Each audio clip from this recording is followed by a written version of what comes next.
బాట జగన్ బాట, మా మాట ఒకే మాట, ప్రజా వైద్య సాధనంట. కదలండి జగనన్న సైన్యమై, సాగండి జగనన్న ధైర్యమై, బిగిసిన పిడికిళ్ళే ఎగసిన బంధుకులై, గర్జించిన కంఠాలే పర్జన్య శంఖాలై. Welcome to ETV prime. PPP పేరుతో ప్రభుత్వ మెడికల్ కాలేజీలను ప్రైవేటు పరం చేయాలి అనే చంద్రబాబు నాయుడు గారి పద్ధతికి దాన్ని వ్యతిరేకిస్తూ వైసీపీ ఆధ్వర్యంలో ప్రజా ఉద్యమం చేపట్టడం జరిగింది.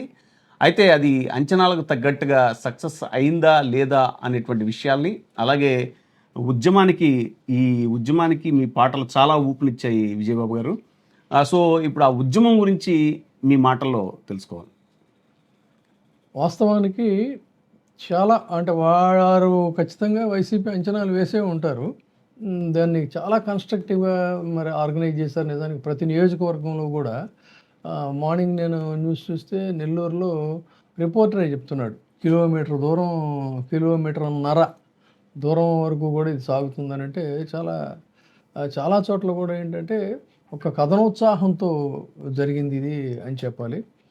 డెఫినెట్గా అది ఒక జెన్యూన్ కాజ్ కాబట్టి స్వచ్ఛందంగా మరి పేరెంట్స్, స్టూడెంట్స్, ఇంకా ఇతర ప్రజా సంఘాలు కూడా వాళ్ళు ఆశించినట్టుగానే కదిలి వచ్చారు. ఇది గ్రాండ్ సక్సెస్ అయిందనేదే చెప్పాలి. దానికి నేను ఇది కూడా ఊహించింది ఇది. ఎందుకంటే కాజ్ అనేది జెన్యూన్ కాజు, రీజనబుల్ కాజు. ఎప్పుడైతే ప్రజా ప్రయోజనాల కోసం, ప్రజల కోసం పార్టీలు కానీ లేకపోతే వ్యక్తులు కానీ ఎవరైనా పనిచేస్తే దానికి డెఫినెట్గా ఒక మంచి పాజిటివ్ స్పందన వస్తుంది. అదేవిధంగా ఈ మెడికల్ కాలేజీలని పీపీపీ పేరుతో ప్రైవేటీకరించాలి, ప్రైవేటు కాదని బుకాయిస్తున్నా కూడా అందులో వాస్తవాన్ని ఏంటనేది జనం అర్థం చేసుకోగలరు. కాబట్టి ఇది చాలా దారుణమైనటువంటి విషయం. అసలు దీన్ని మరి డెఫినెట్గా ప్రతి ఒక్కరూ కూడా దాన్ని వ్యతిరేకించాల్సిన అవసరం ఉంది, రాజకీయాలకు అతీతంగా. ఈరోజు స్పందన అనేటువంటిది కనిపించింది. అందుకు అనుగుణంగానే ఏంటంటే ప్రజా ఉద్యమాలకు ఎప్పుడూ కూడా స్ఫూర్తినిచ్చేటువంటివి పాటలు. అంటే పాటలు కథం తొక్కుతూ, పదం పాడుతూ, హృదాంతరాళం గర్జిస్తూ, పదండి ముందుకు పదండి తోసుకు, పోదాం పోదాం పై పైకి అంటాడు శ్రీశ్రీ. ఆ విధంగా కథం తొక్కే జనాలకు ఒక మంచి పదం ఉంటే అది చాలా ఊపునిస్తుంది. అందుకని జనంతో కలిసి, జనంతో ఎగసి మంటల నాల్కొల మీద మారు మోగితే అవే అవుతాయి చైతన్య గీతాలు, అవే అవుతాయి విప్లవ గీతాలు. ఆ విధంగా ఆ పాటలు రాయటం అనేటువంటిది అంతకుముందు ఇచ్చినటువంటి పాట కానీ అదొక ప్రయోగం. ఫోక్లోర్లో వారు గతంలో వంగపండు గారు చేసిన దానికి మనం కొంత దానికి ఒక మోడర్న్ టచ్ ఇచ్చి చేసాం. ఏం పిల్లో ఎల్దం వస్తావా, ఏం పిల్లడో ఎల్దాం వస్తావా, డాక్టర్ చదువులు అరే డాక్టర్ చదువులు అరరే డాక్టర్ చదువులు మనకొద్దంటూ పేదకు వైద్యం దూరం చేస్తూ, పెద్ద గెద్దలకు ప్రజాసుపత్రులు కట్టబెట్టే ఆ కూటమి కుట్రలు కౌల దోసె జగనన్నకు తోడుగా. ఏం పిల్లో ఎల్దం వస్తావా, ఏం పిల్లడో ఎల్దాం వస్తావా. ఇప్పుడు ఈ పాటలు కూడా ఈ జాగోరే అనేది ఏంటంటే పూర్తిగా ఒక rap style.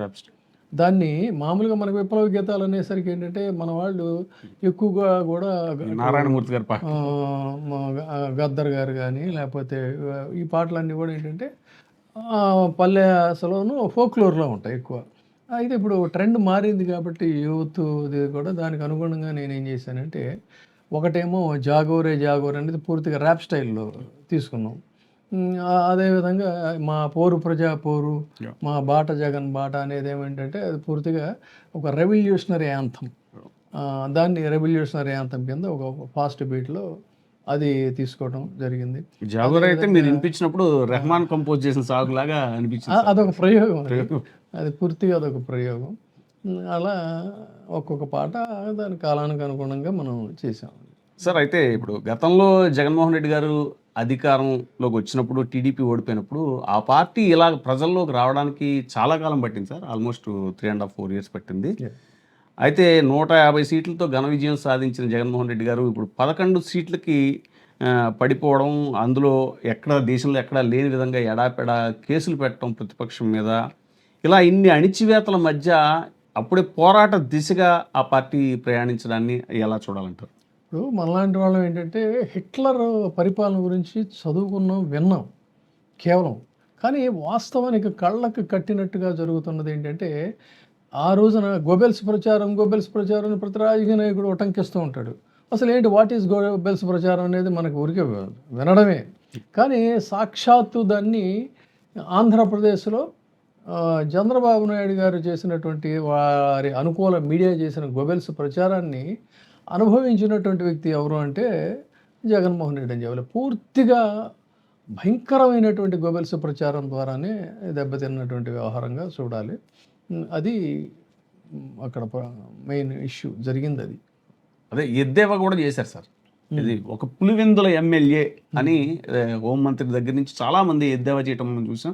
After all Pulivendula MLA అంటే మరి ఈ జనం ఏంటి, ఇదేంటి, దీన్ని ఎలా చూడాలంటారు? అది ఇప్పుడు వారు ఆత్మ పరిశీలన చేసుకోవాలి. ఒక సగటు ఎమ్మెల్యే, ఒక పులివెందుల ఎమ్మెల్యే, లేకపోతే 11 సీట్లుగా పరిమితమైనటువంటి వ్యక్తి, మరి అలాంటి వ్యక్తి ఇవాళ ఒక పిలిపిస్తే ఇన్ని అణచివేతల మధ్య, ఇన్ని అక్రమ కేసులు, నిర్బంధాల మధ్య యావత్ రాష్ట్ర ప్రజానీకం ఇంత పెద్ద ఎత్తున ఈ అణచివేత ధోరణులకు వ్యతిరేకంగా ఆయన ఇచ్చినటువంటి పిలుపుకి కదిలిందంటే ఆ నాయకత్వం ఏంటి అనేది. దానికి ప్రధానమైనటువంటి కారణం వెరీ సింపుల్, ఒకటే చెప్పుకోవాలి. ఏంటంటే విత్తనాన్ని మట్టిలోకి విసిరి కొడితే వృక్షమై పేలుతుంది. ఒక్క కంఠాన్ని నొక్కివేయాలని చూస్తే 1,00,000 కంఠాలై ప్రతిధ్వనిస్తుందంట. అంటే ఒక్క కంఠాన్ని నొక్కివేయాలని ప్రయత్నం చేస్తే 1,00,000 కంఠాలై వాళ్ళ ప్రతిధ్వనించిందనే దానికి ఈ మెడికల్ ఉద్యమాన్ని ఉదాహరణగా తీసుకోవచ్చు. అందుకని democracy, the beauty of democracy ఏంటంటే డెమోక్రసీగానే ఉండాలి ఎవరికి అధికారం ఇచ్చినా కూడా. దాన్ని ఆటోక్రసీ కింద చేసినట్టయితే ఇదిగో ఇలాంటివే జరుగుతూ ఉంటాయి. సార్, ఇప్పుడు ఈ ఓవరాల్గా చూసుకుంటే కూటమి ప్రభుత్వం మీద జనంలో అప్పుడే వ్యతిరేకత మొదలైంది అని అనుకోవాలా? ఎంత జనం ఇంత ఉవ్వెత్తున వస్తున్నారు ఈ ఉద్యమానికి అని అంటే? మళ్ళీ అదే చెప్తున్నా ఏంటంటే సి నారాయణ రెడ్డి గారు చెప్తారు, సగటు గడ్డిని నిప్పు పెడితే మండిపోదా గుప్పు గుప్పున, సగటు జనతను అణిచివేస్తే రేగిపోదా చెమట ఉప్పెన అంటాడు ఆయన. ఆ విధంగా ఈ అణచివేతల నుంచే ఈ రకమైనటువంటి తిరుగుబాటు వచ్చింది. ఇది గమనించి ఇకనైనా కూడా పరిపాలన అంటే ఏంటంటే చెలరేగిపోవటమును, మన ఇష్టం మనం ఏం చేసినా కూడా నడుస్తుందిలే అనుకుంటే పొరపాటు. ప్రజాస్వామ్యంలో ప్రజల యొక్క మనోభిప్రాయాలకు అనుగుణంగా పాలకులు నడుచుకుంటేనే అది ప్రభుత్వం అవుతుంది. కాదంటే తిరుగుబాటు తథ్యం. ఈ ఉద్యమం తర్వాత పరిణామాలు ఎలా ఉంటాయో వేచి చూడాలి. Thank you sir. ఇప్పుడే సబ్స్క్రైబ్ చేయండి, లైక్ చేయండి, షేర్ చేయండి. WeTV Prime, నీ ఉత్తమాభిరుచుల సమ్మేళనం.